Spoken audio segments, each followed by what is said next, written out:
It really does stick itself to the trail like a tick, but get your blood racing in all the right ways. Hey up, I'm Guy Kesterman, the Tester Man, and that lean green single track machine behind me is the brand new Norco Revolver, which looks a lot like a classic 120 130mm lightweight 29er XC trail bike. But in this live ride review, I'm not only going to tell you why it actually rides significantly differently to most of the bikes in its class, but also who that's going to suit, who it's not going to suit, and what upgrades this bike is gagging for to properly fulfill its fabulous potential. So while Revolver isn't new in the Norco range, it's been 6 years since what was one of the first sort of aggro XC bikes to get produced has been updated, and it's been properly reimagined. It's pretty much the same purpose, but now with a flexstay rear end, a far lighter frame set, 450 grams lighter in fact than the previous Revolver, and that includes a full titanium bolt kit and a really slim set of tubes, including a really neat recessed top tube to get that float SL shock from Fox tucked in right in the underside for super clean and dramatically appealing, well, at least to me anyway, high velocity vector lines. Oh, that was a bit of waffle. I just mean it looks really neat because all the lines kind of run in the same direction.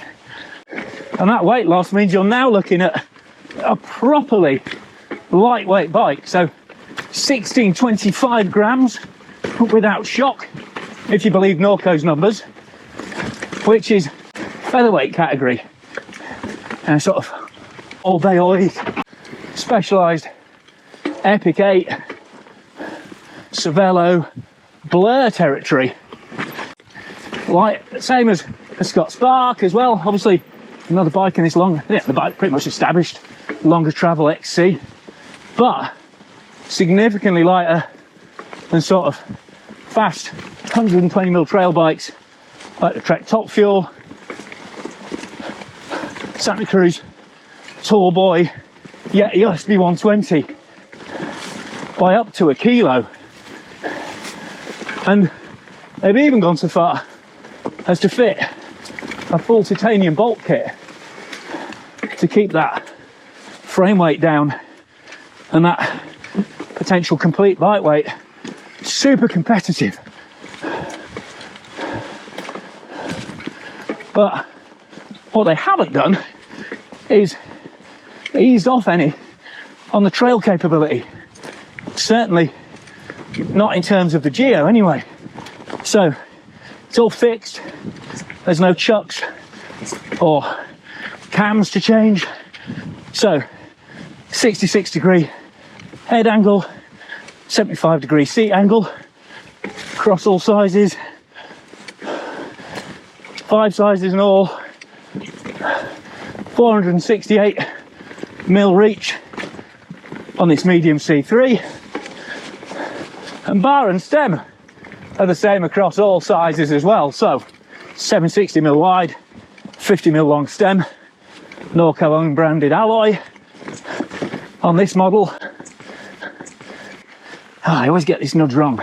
The only thing that's proportional, and that comes in handy on super tight turns like that, is the back end, because the chainstays start from crazy short 422mm on the extra small and then go up 4mm on each size. So this medium gets 430mm. So considering they're all 29ers, there's plenty of room for a 2.4. That is a pretty short back end.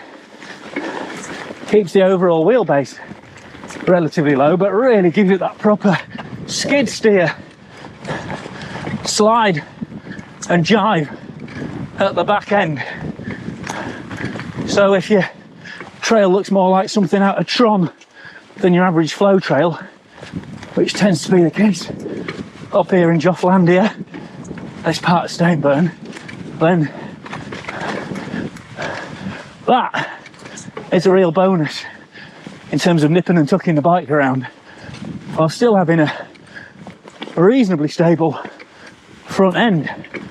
But the big move they've made in terms of keeping this much lighter, flexstay, seemingly XC focused bike more capable is how they've used that flexstay. Just while most bikes of this design basically just leave those stays neutral, or even use them to contribute some kind of top out spring to the suspension to make it tighter and more efficient in feel. This Revolver does the opposite. So out of 4mm of flex in the rear stays, 2mm is actually above the sag point. So for the first 30% of the travel, the frame itself is basically acting as an extra negative spring on this shock, which gives this naturally small volume, super light float SL shock, 45mm stroke on this 120 version, 42.5mm stroke on the 115mm version, a really fluid, almost coil-like feel, and that's backed up by a very linear custom rebound tune as well. And not only does that super supple start stroke give you immense smoothness, but the way that spring is configured and the progression rate of the rear shock and the way that's calibrated just give you a way more consistent suspension feel than you have any right to expect from a 120mm twanger rear end. It really does stick itself to the trail like a tick, but get your blood racing in all the right ways.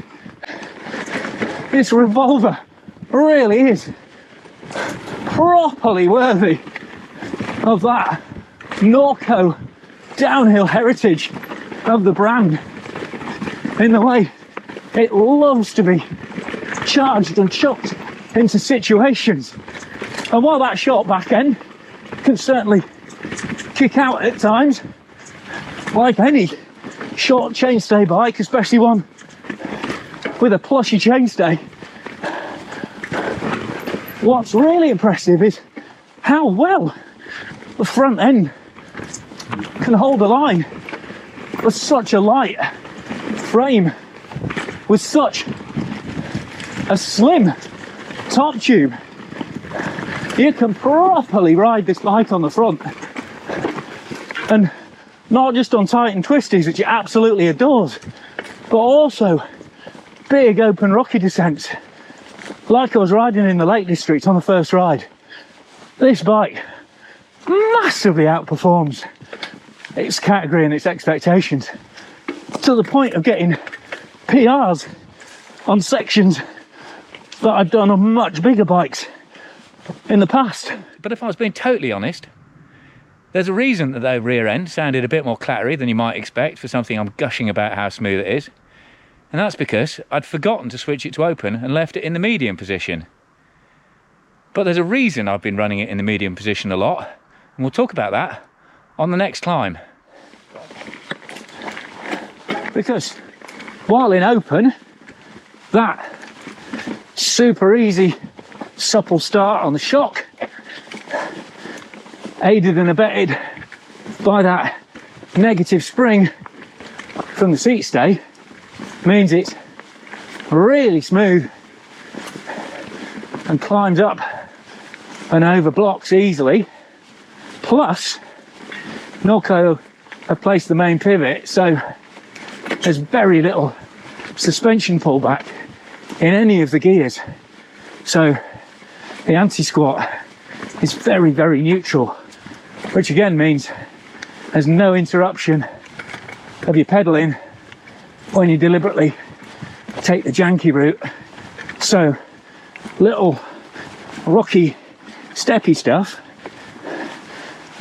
it knocks off very, very smoothly with tons of traction. Although, don't know if you just caught it then, because the spring actually extends back up past the sag point, there are moments when it can bounce you out of the top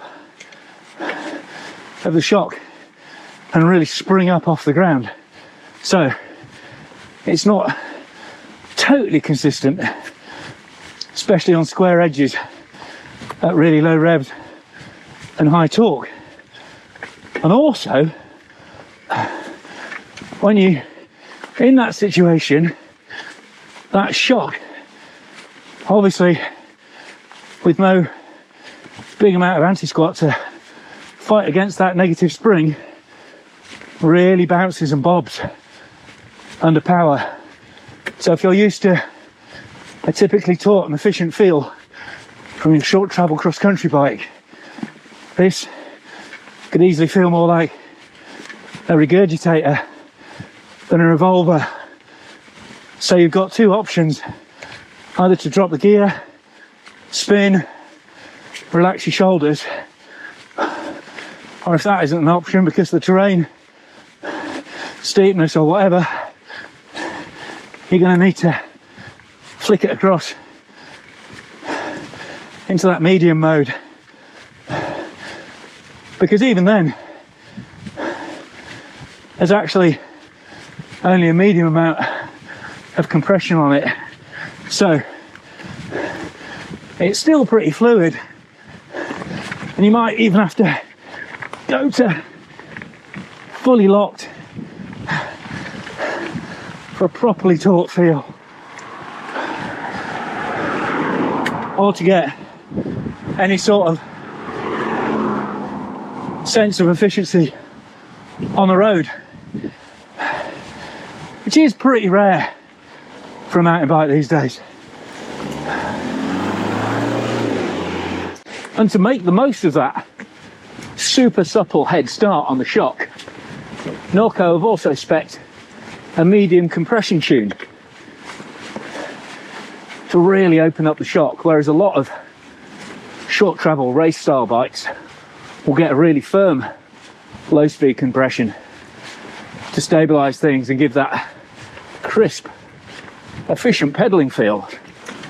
And if you can keep the cadence high and the torque low, that works really, really well. You know, the bike's stable in the saddle, and as long as you're not digging hard into the start of the stroke, you can spin along perfectly efficiently. And they've also given the kinematic a relatively low anti-squat value as well. So there's not a lot of chain effect on the suspension, so it's free to move regardless of the pedal stroke, and that's across all gears as well. However, once you start bogging down and grunting, you're going to really notice how that sucks the suspension up as you put the power down, and things get really bobby and bouncy when you're really working hard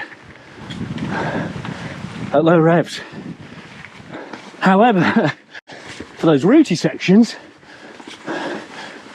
where having a back end moving around without any reference to your pedaling is the smoother and most efficient way to keep rolling and to keep excellent traction, then that really fluid back end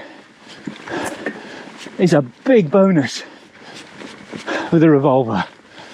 But like I say, if you're an old school traditional torque monster who likes to stand up and stomp, you are going to be flicking that lockout beam enough to go blind.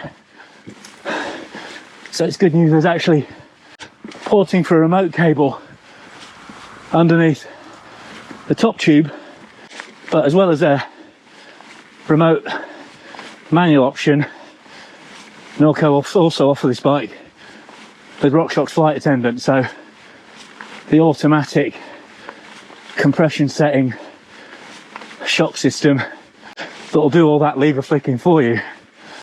And that's even more important on the shorter travel bike, because that comes with a 34 tooth ring rather than the 32 on this.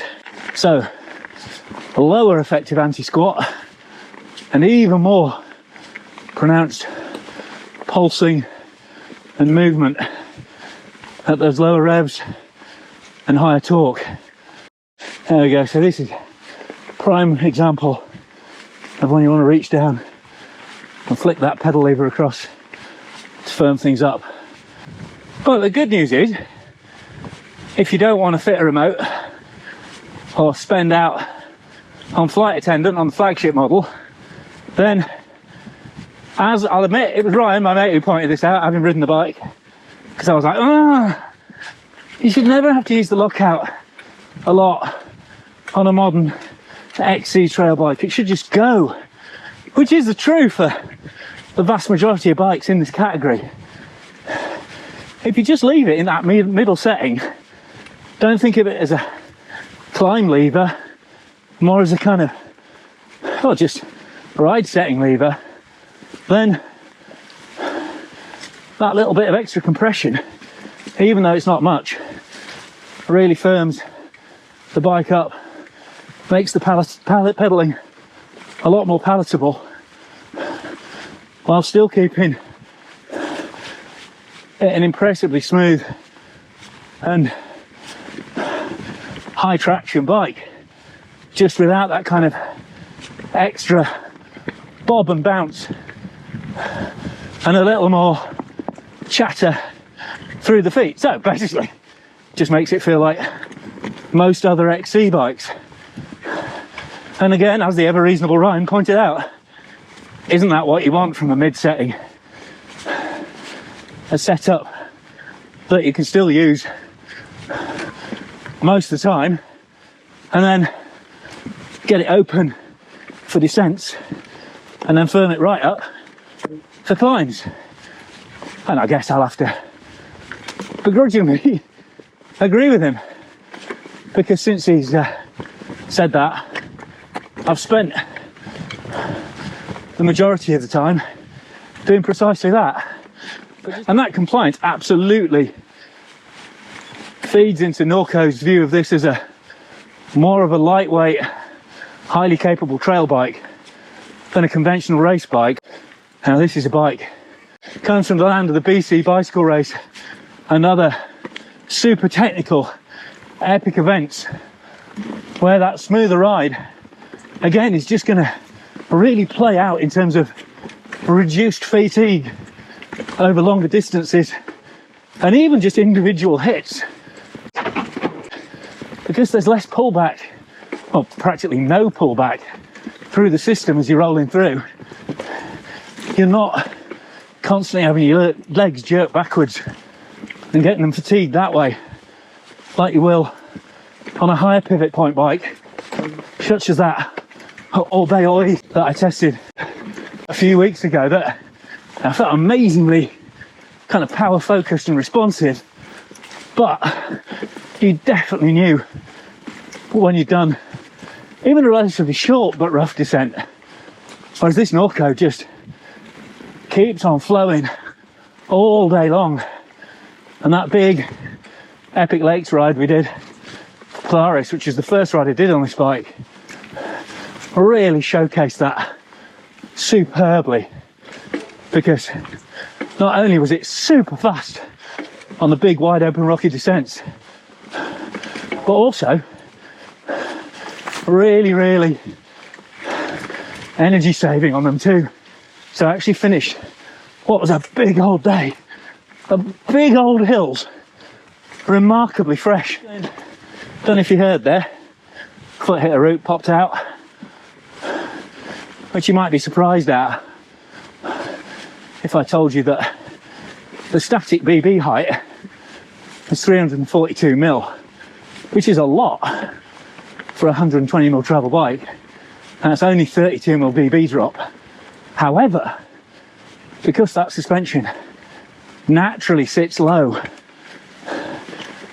dynamically the bike is nearer to 430 most of the time, with all the bonus stability, but also occasional crank taps that entails.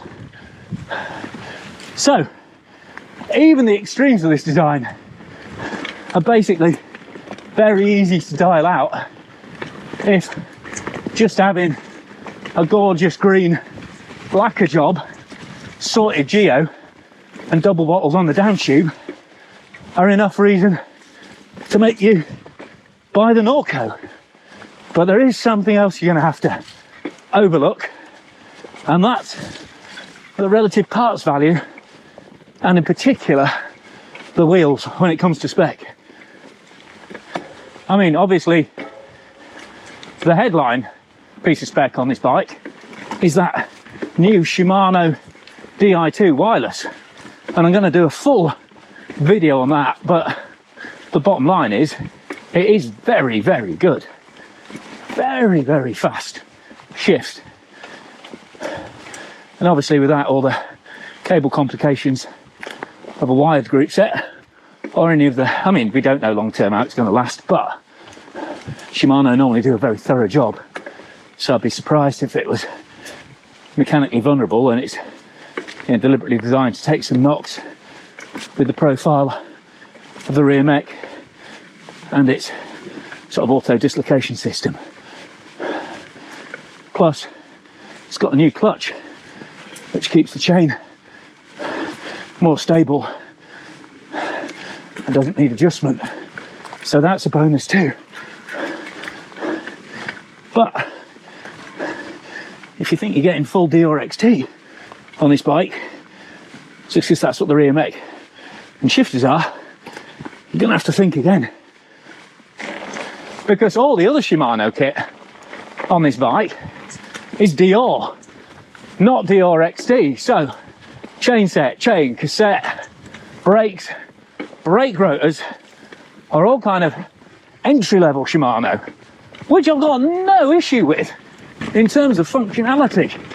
In fact, I'd probably rather have Shimano Dior brakes than certainly the old XT, just because they're way more consistent, and Norco have been smart enough to fit 180mm rotors, so there's plenty of power on them too, but they certainly add a lot of weight. I mean, just chain set and rear cassette alone add 200 grams and 130 grams respectively compared to XT.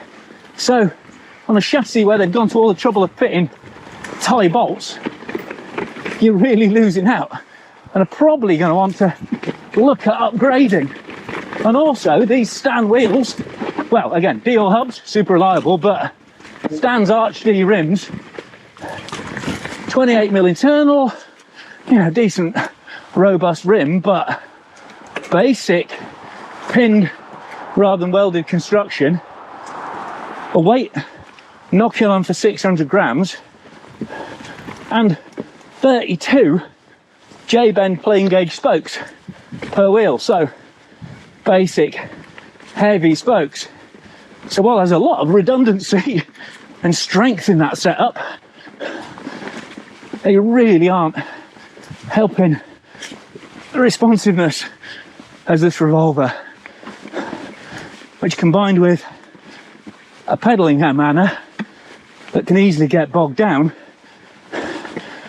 definitely masks the real race and chase potential of this bike in its current format. And while that custom tuned rear shock does a fine job out back, considering what small volume it's got, thanks to the way the suspension works. The performance spec 4-cut front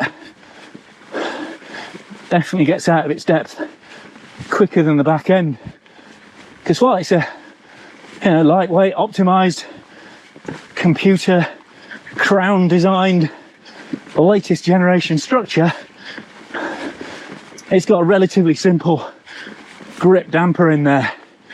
So as well as gagging for a wheel upgrade, if you really want to get the full control potential out of this bike, you should definitely think about putting a Performance Elite damper into that right hand leg.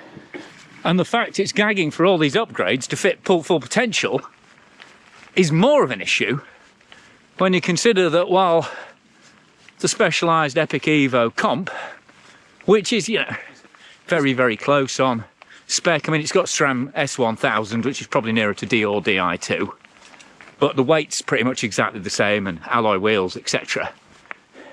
It's a full £1,000 less than this Revolver, and this is the only model that Silverfish are bringing into the UK, and there isn't a frame option either at the moment.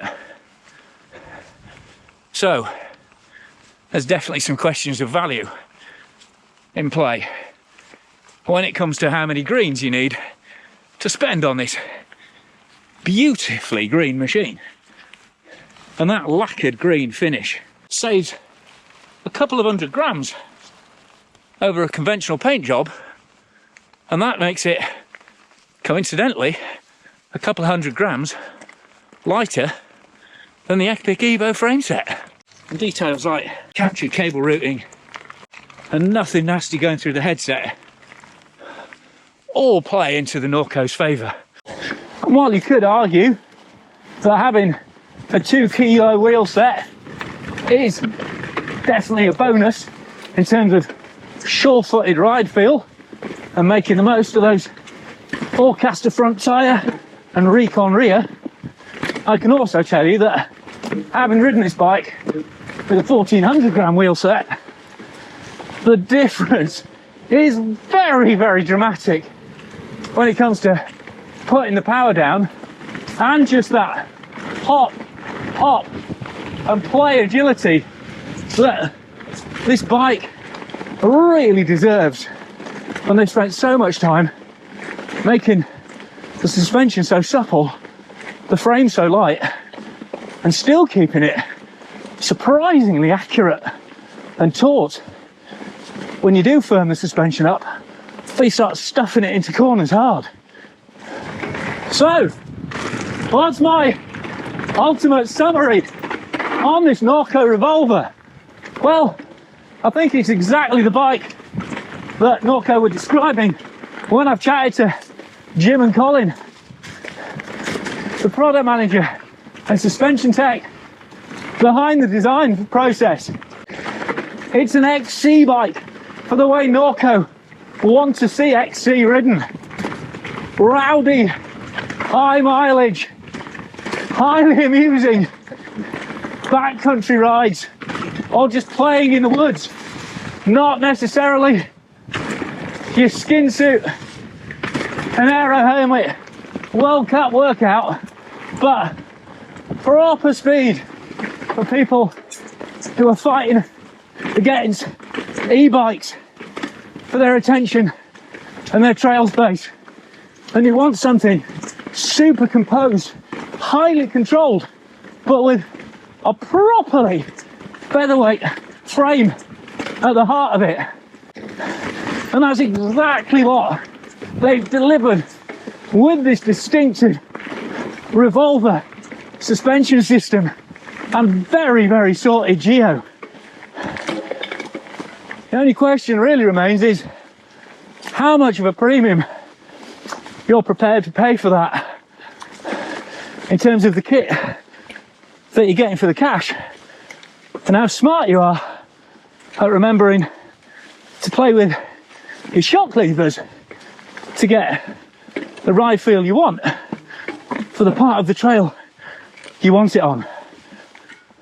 So, there you go. That's my live ride review on the Norco Revolver. A surprisingly characterful and distinctive ride for a bike with such a classic outline. But then, I think doing something different really suits what most folks will be looking for from an Norco. But I just wanted to say, first, I'll apologise in advance if this has been a bit of a shaky, random, shambolic video. This is viral for all the wrong reasons. I'm feeling pretty rough at the moment. Definitely been a lot of buffering and more shivering than I would normally do on a ride while recording, but I only had a short time with this bike before Silverfish need it back, so massive thanks to those guys for letting me have it for as long as I have, and hope you can suffer a bit of low quality video work because, well, frankly, I'm suffering too. But if you can overlook that, then please consider subscribing still, click for notifications, give it a thumbs up, like, even if you just appreciate the effort I've made getting out here and getting this shot, because it's a beautiful day, but I was feeling pretty ugly. And yeah, if you really want to support the channel, then please consider supporting me on Patreon via the link at the end, or with a YouTube gift, which I'll probably spend on multivitamins right now. But for now, oh, and make sure you watch the in-depth workshop talk round for all the bits I've probably missed on this live ride review, and there will also be a separate review on that Shimano XT Di2 transmission, because that is, you know, that's well worth chatting about entirely on its own. And oh yeah, there's the Polaris ride as well, which this bike features in, which was you know, a really interesting way to blood it and taught me a lot about the bike very early on. Not least that hell this thing can haul on wide open rocky spaces where you'd often think a bike in this category with a sub 2 kilo frame would be very, very nervous. Nah, this thing delivers when things get dicey. But anyway, I think I've said that enough. So for now, thanks for watching, thanks for bearing with me while I'm held together with Barocca, and hope to see you and survive long enough for the next test video from Guykes TV after this Norco Revolver 130, which at least is a bike. If I had to pick anything in this category to look after me and leave me less fatigued at the end of it, well, this is the frame I'd go for. Even if it was my bike long term, I'd definitely be looking at some extensive upgrading.